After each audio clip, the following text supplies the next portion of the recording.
If you are a lover of affirmations or you've just heard about how powerful they can be, then you are going to love the Daily Affirmations for Women podcast, created by the Women's Meditation Network and hosted by the amazing Jody Agard. Every morning, you'll receive an episode that is dedicated to one specific affirmation, so you can have the space to reflect on it and receive the power within it. Follow and start listening now to the Daily Affirmations for Women podcast on your favorite podcast player.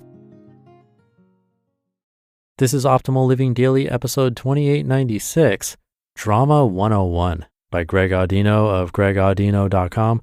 And I'm your narrator, Justin Malik, the guy that reads blogs or articles to you every single day of the year, including weekends and holidays. I appreciate you listening every single day. It really means a lot. We're going to get right to our next post as we optimize your life. Drama 101 by Greg Audino of gregaudino.com. Drama, drama, drama.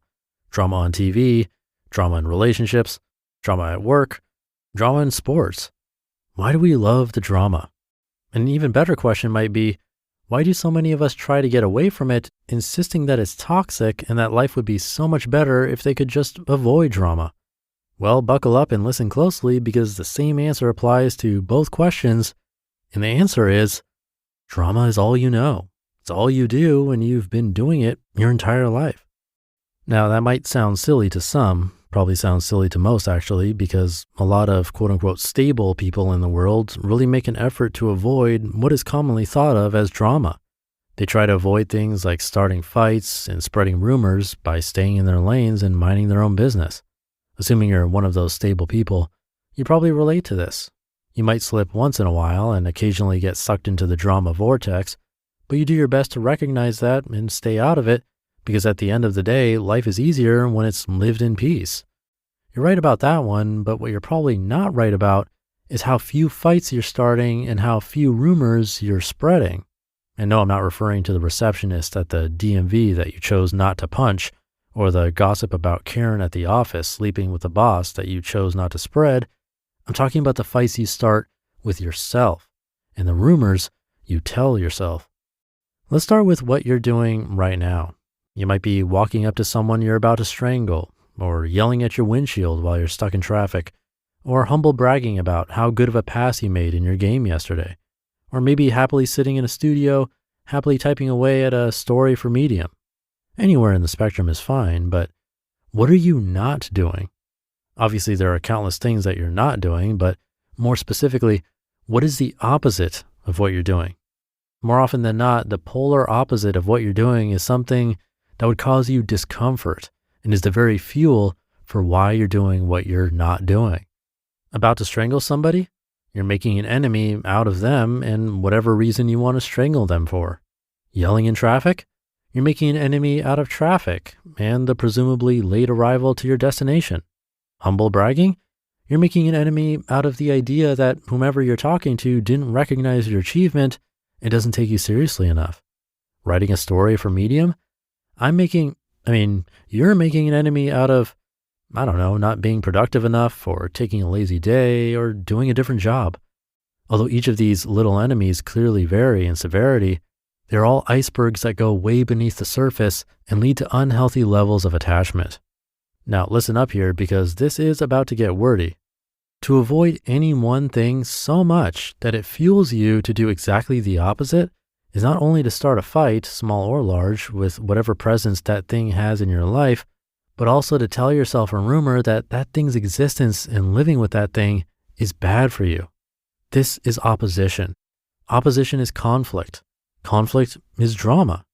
It is in this way that the vast majority of us have drama in all sectors of life.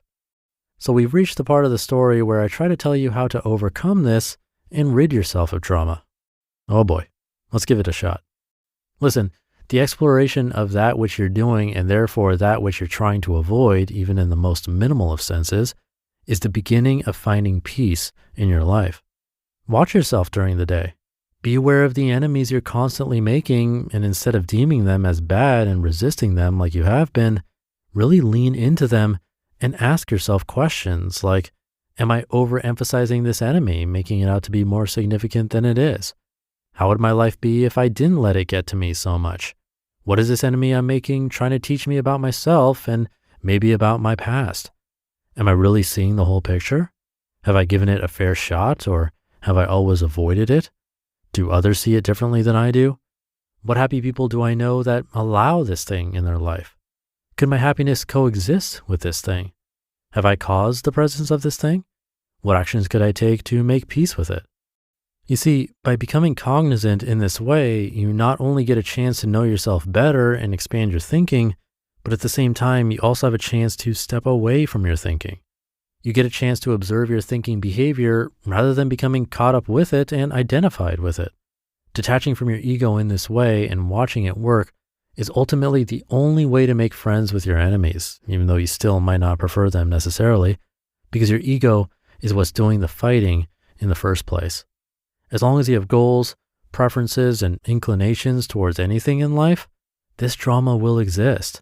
And each of those is healthy, normal, and unavoidable, so drama will always exist. But the extent of it and healthiness of it depend on how much you choose to vilify the opposite of these goals, preferences, and inclinations.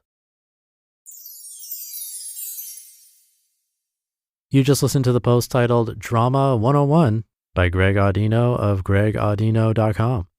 Sometimes we forget that proper hydration isn't just for high-performance athletes. What about travel days, going to your kid's soccer game, back-to-back conference calls, or neighborhood walks?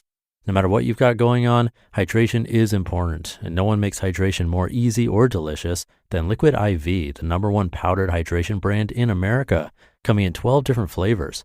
With just one stick, you can hydrate 2 times faster than water alone, plus get essential vitamins and 3 times the electrolytes as leading sports drinks. And I also love that Liquid IV is a company that really cares.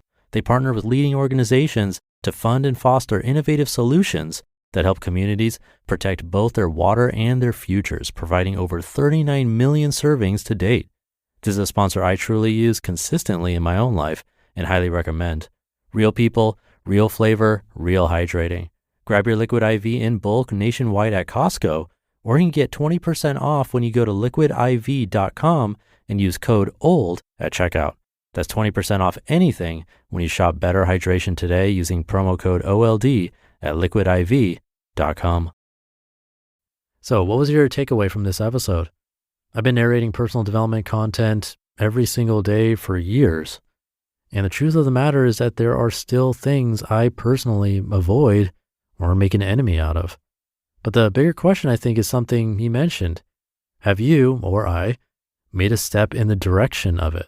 Or are we always avoiding that thing? One tiny baby step definitely counts because there is a wide range of things we avoid, and some are more difficult than others. Some are only difficult for us and not others. But if you made one little step, scheduling that appointment, emailing that person, doing a video call, I don't know, whatever it is, if you made that small step, you're making progress, and that's what I care about for you. Avoidance is probably one of the biggest recurring issues I see or read here, and it's so easy to do.